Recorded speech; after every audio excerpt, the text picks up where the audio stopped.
Hi hello friends, welcome to back our channel. మనము toilet clean చేయడానికి Harpic అనేది use చేస్తాం కదండి. అంటే వేడి నీళ్ళలో వేసి చూసారంటే దీని పని అనేది డబల్ చేస్తుందండి. వీడియోని స్కిప్ చేయకుండా లాస్ట్ వరకు చూడండి. ఈ వీడియో ఇష్టమైతే ప్లీజ్ ఒక లైక్ చేయండి, అలాగే సబ్స్క్రైబ్ చేయండి. చూడండి, ఇక్కడ నేను ఒక జగ్లో కొన్ని నీళ్లు తీసుకున్నానండి. కొంచెం హార్పిక్ వేసుకోండి. హార్పిక్ వేసుకున్న తర్వాత బేకింగ్ సోడా, అంటే బజ్జీ బోండాకి యూజ్ చేస్తాం కదండి, అదే సోడాను వేసుకోండి. తర్వాత వెనిగర్ వేసుకోండి. మనము చైనీస్ ఫుడ్కు ఇంట్లో యూజ్ చేస్తాం కదండి, వెనిగరు కొంచెం వేసుకోండి. బాగా మిక్స్ చేసుకోవాలండి. మిక్స్ చేసుకున్న తర్వాత ఏదైనా ఒకటి వేస్ట్ బాటిల్ ఇంట్లో ఉంటుంది కదండి, ఆ బాటిల్లో నేను వేసుకుంటున్నానండి. క్యాప్కి ఈ విధంగా హోల్స్ చేసుకోవాలండి. లిక్విడ్ అనేది రెడీ అయ్యిందండి. చూడండి, ఇంట్లో టైల్స్ అనేది ఒక విధంగా సైడ్లలో బ్లాక్ కలర్ అయి ఉంటుంది కదండి, ఎల్లో షేడ్ అయినట్టు ఉంటుందండి. మీరు ఈ లిక్విడ్ను బాగా స్ప్రే చేయండి. ఈ విధంగా అండి, కొద్దిసేపు వదిలేయండి. చూడండి, నేను కొద్దిసేపు వదిలేస్తున్నానండి. టైల్స్ అనేది ఎక్కడెక్కడ బ్లాక్ కలర్ అయ్యిందో అక్కడంతా నీట్గా ఈ విధంగా పాత బ్రష్ ఉంటుంది కదండి, దాంతో రుద్ది చూడండి ఈ విధంగా బాగా రుద్దాలండి. మీరు చేతులకు గ్లౌజ్ అనేది వేసుకోవాలండి.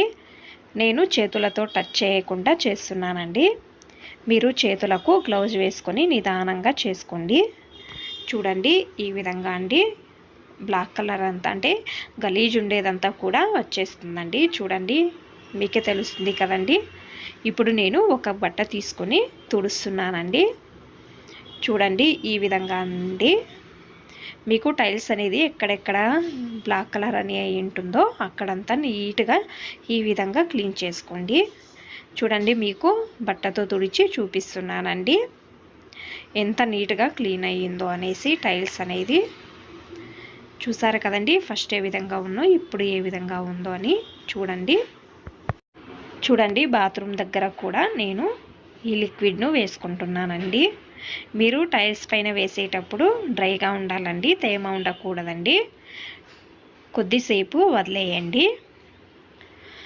తర్వాత బ్రష్తో నీట్గా రుద్దండి. చూడండి, ఈ బ్రష్తోనే కాదండి, బాత్రూమ్ రుద్దడానికి బ్రష్ ఉంటుంది కదండి, ఆ బ్రష్తో అయినా రుద్దండి. జస్ట్ నేను మీకు ఈ బ్రష్తో రుద్ది చూపిస్తున్నానండి. చూడండి ఎంత నీట్గా క్లీన్ అవుతుందో కదండి. చూడండి, చూసారు కదండి, అప్పుడు ఏ విధంగా ఉందో ఇప్పుడు ఏ విధంగా ఉందో అని. డైలీ మీరు ఈ లిక్విడ్ను వేసి క్లీన్ చేయండి. నేను బాత్రూమ్ అనేది కడుగుతానండి, జస్ట్ మీకు చూపిస్తున్నాను అంతేనండి. ఈ విధంగా ఇప్పుడు బట్టతో తుడిచి చూపిస్తానండి, అంటే మీకు తెలియాలి అని. ముందే చెప్పినట్టు మీరు చేతులకు గ్లౌజ్ వేసుకొని చేసుకోండి, చేతులకు అంటుకోకూడదండి.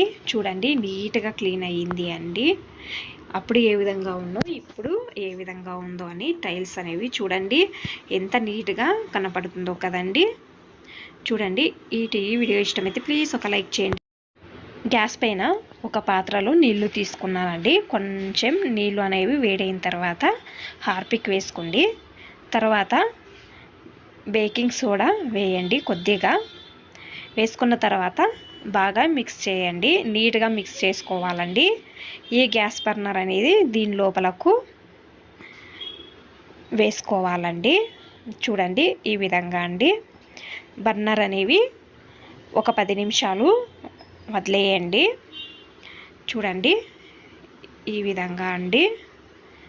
10 నిమిషాలు అయిన తర్వాత మీకు చూపిస్తానండి తీసి ఎంత నీట్గా క్లీన్ అయ్యిందో అని.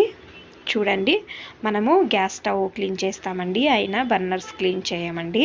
అందుకే గ్యాస్ అనేది ఎక్కువ ప్రమాణంలో వేస్ట్ అవుతుందండి.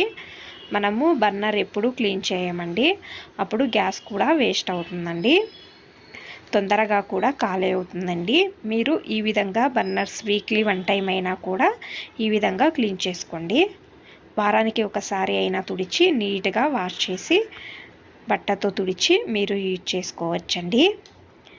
ఈ గ్యాస్ అనేది ఇంకా ఒక 8 నుంచి 15 రోజుల వరకు ఎక్స్ట్రా కూడా వస్తుందండి. చూడండి, నార్మల్ వాటర్తో క్లీన్ చేసుకున్నానండి నేను. ఇప్పుడు బట్టతో తుడిచి చూపిస్తానండి. చూడండి ఎంత నీట్గా క్లీన్ అయ్యాయో కదండి. ఈ వీడియో ఇష్టమైతే ప్లీజ్ ఒక లైక్ చేయండి, అలాగే సబ్స్క్రైబ్ చేయండి. ఇంకా ఎక్కువ మంది నా ఛానల్ని సబ్స్క్రైబ్ చేసుకోకుండా చూస్తున్నారండి, ప్లీజ్ సబ్స్క్రైబ్ చేసుకోండి.